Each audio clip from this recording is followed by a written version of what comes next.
Hello and welcome back to your 18 WJTS In.form. I'm Kaitlyn Neukam, and it is time to think about spooky season, if you can believe it or not. I know I'm super excited about it, but without further ado, we're here to talk about the Jasper Community Arts with Kyle Rupert, the executive director. Welcome back, and we're excited to talk about what's coming up in the next month or so for you guys. Thank you for having me. You got your pumpkin spice latte yet? Or your candy corn? I've gotten my fall harvest, okay. fall harvest going on, but not pumpkin just yet. You gotta space them out, right? All right, there's time. Yeah, that's plenty fair. of time. Yeah. So we're in September, kind of in the midst of everything, but everybody is eagerly putting up their Halloween decorations and all of this stuff. What does the Jasper Community Arts have coming up that people can plan on as we finally transition into the cooler months? Yeah, so we are incredibly excited about all of the activities and events we have lined up for the fall.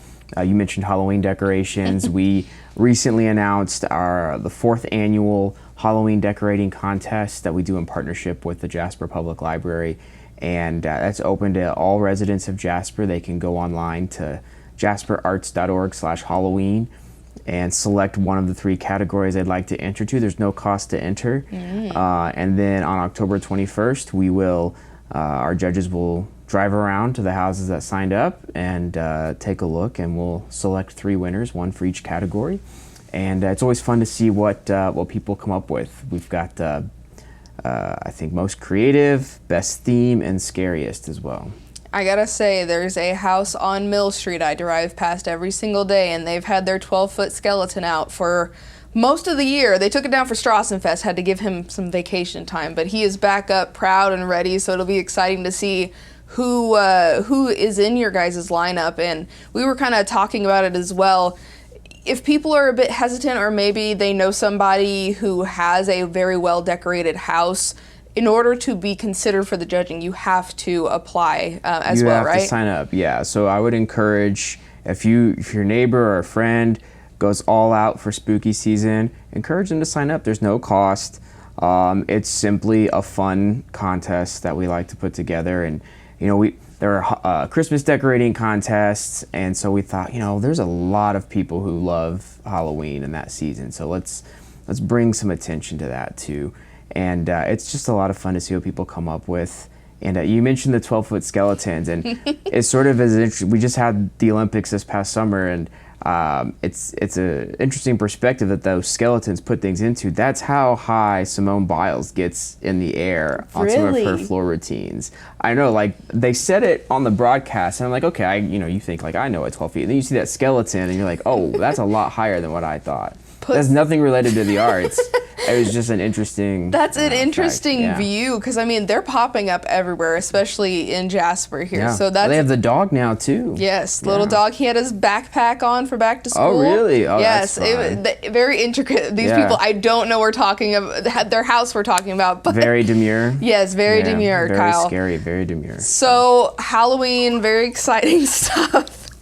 And so, we're rolling into the fall time, and more specifically, fall break. Yes, and all of these upcoming programs you guys have. I mean, you're adding classes and programs like left and right over at the Arts Center. Yeah, well, it comes in waves, right? It takes some time to get all of the instructors lined up and materials, and then we release it all at once, usually because we have instructors who will teach multiple classes. But yeah, specifically for fall break, our Camp Create has been really popular. And so for those who maybe are staying home or doing a staycation for fall break, we've got it's 4 days, but they're half days. So Monday through Thursday, October 14th through 17th, I believe, from 9 to noon. It's very similar to our summer Camp Create, which is a full day of art activities. We just condense it down into a half day. So it's open to anyone ages 8 to 12. Kids who come get to learn a lot about art galleries and different artists, and they get to work in various styles and mediums. So it's been a lot of fun. We're so thrilled that everyone's been enjoying it so far, and so we encourage everyone to sign up. And I know that those Camp Create courses, those almost week-long courses, and you guys always fill up. And there's you guys really hone in on having X amount of kids there so that they can really immerse themselves in the experience, right? Yeah, so we do cap it. It's relatively limited spots that are available. Because, we try to get everybody that hands-on, one-on-one experience that we can. And so just with the space that we have and how many kids can one instructor really adequately work with, the number about 25 to 29 seems to be a good number for that. So hopefully in the future we're able to grow that capacity, but right now it seems like a good number. Right, and it's I would imagine, again, the fall break, spring break, just a fantastic way to have a staycation and learn something in the arts landscape.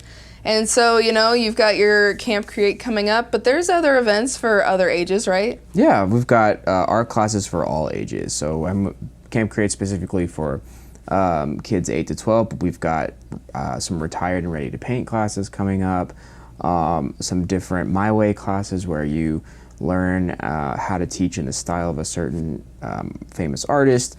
But you're the one doing it. It's not really paint by numbers. You're really learning about the style. And then we've got some other introductory courses.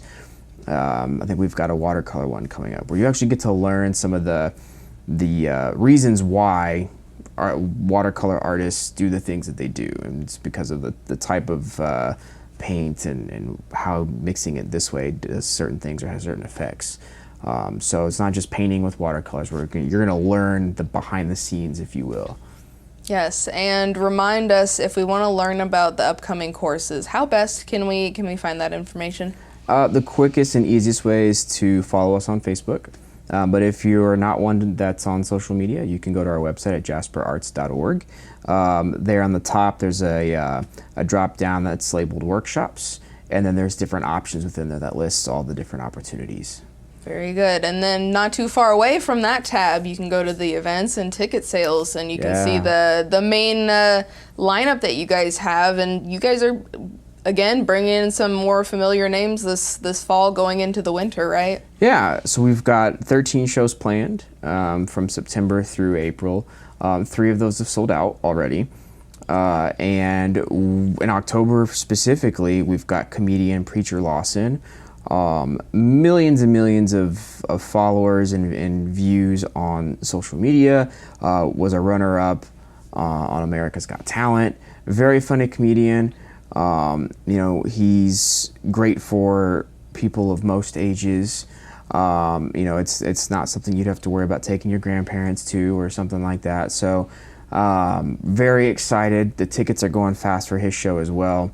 He'll be here on October 19th, and it's going to be a really awesome night of comedy. We haven't had a comedian play to the full auditorium since Vicki Lawrence in the early 2000s, so we're very excited to give them that stage and that audience. Yes, always keeping the Jasper Art Center over at the VUJ campus poppin', happening, etc. Yeah. And then, back at the Cultural Center, a little more north, you guys still have your free art galleries up, open, operating, and you're constantly getting some new stuff in and showing off different artists, right? Yes, every month there's a brand new exhibit, so we always encourage folks to come back out and see what's new on display.